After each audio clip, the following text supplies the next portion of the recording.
that's not surprising. They're inspiring. We all want to be cured of diseases.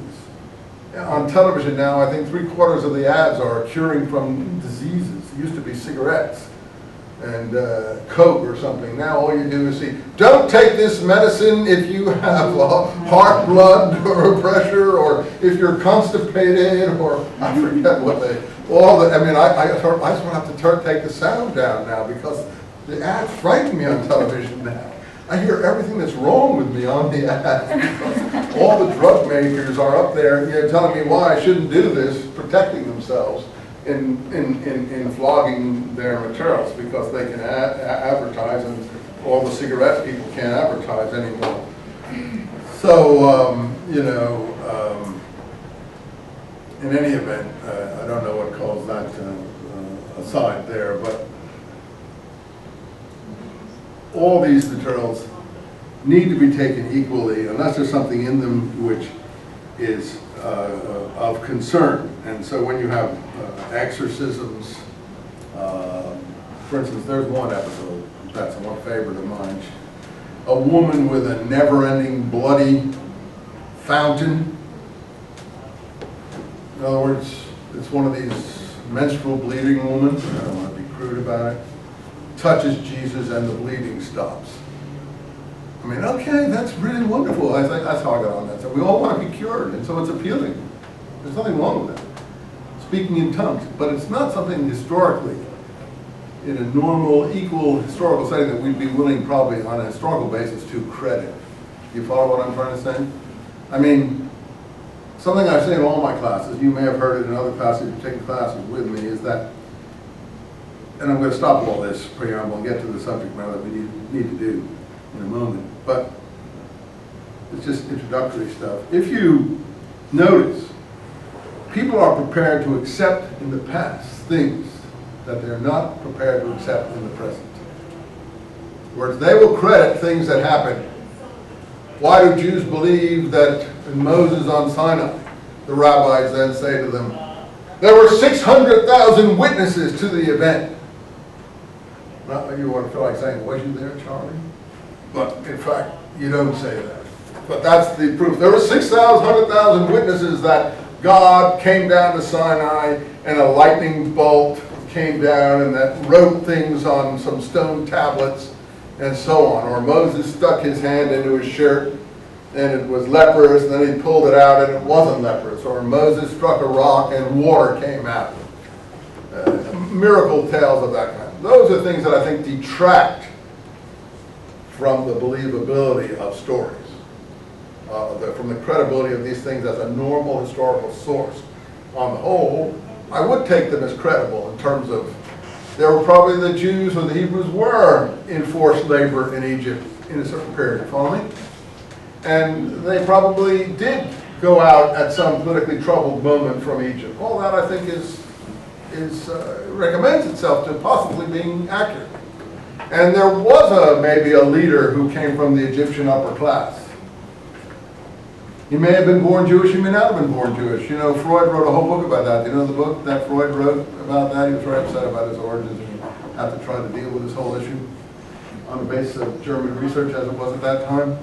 It's called Moses and Monotheism.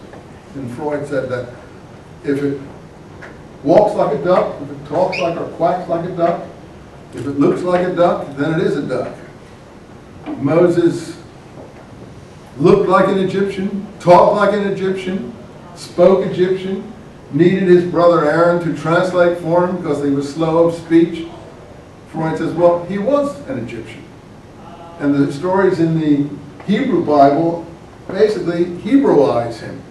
Say, oh, well, he really wasn't an Egyptian. You know, he was put into bulrushes and the Pharaoh's daughter brought him up, but he was really a Jewish child and so on. So there's all these stories meant to Hebraicize him, but Freud contends he was really an Egyptian who brought the religion of Akhenaten.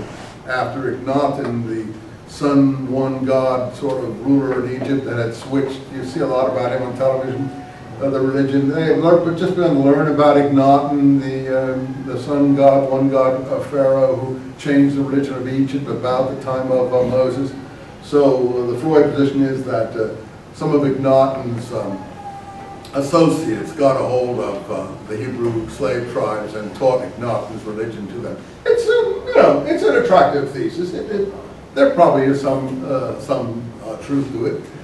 Whoever Moses was, I don't know if he was an Egyptian or a Hebrew, but one thing the stories do make it clear is he looked like an Egyptian. Okay, so those things, you can debate, and there probably was a leader, whether he was an Egyptian or a Hebrew, I don't know.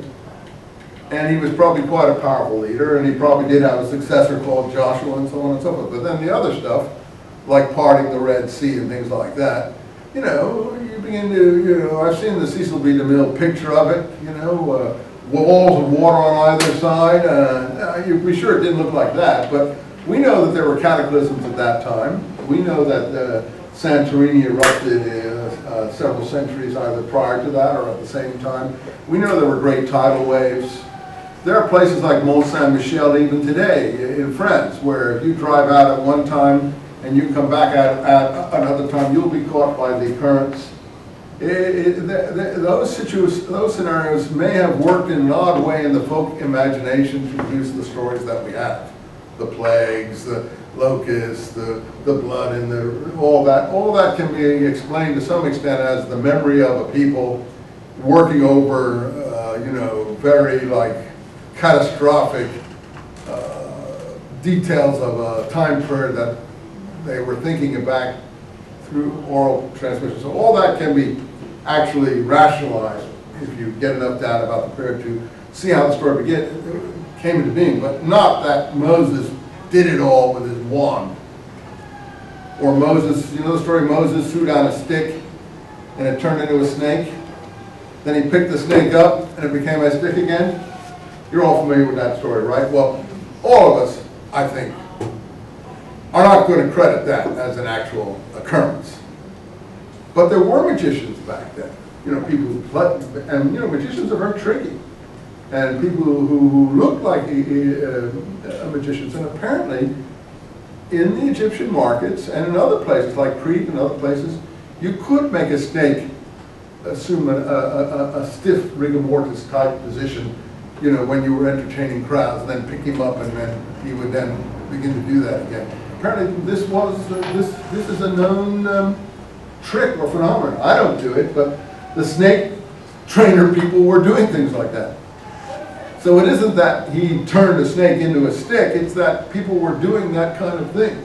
Could stiffen a snake, and then at a command or something, make it wriggle again. I mean, this is what the magic people would do. We have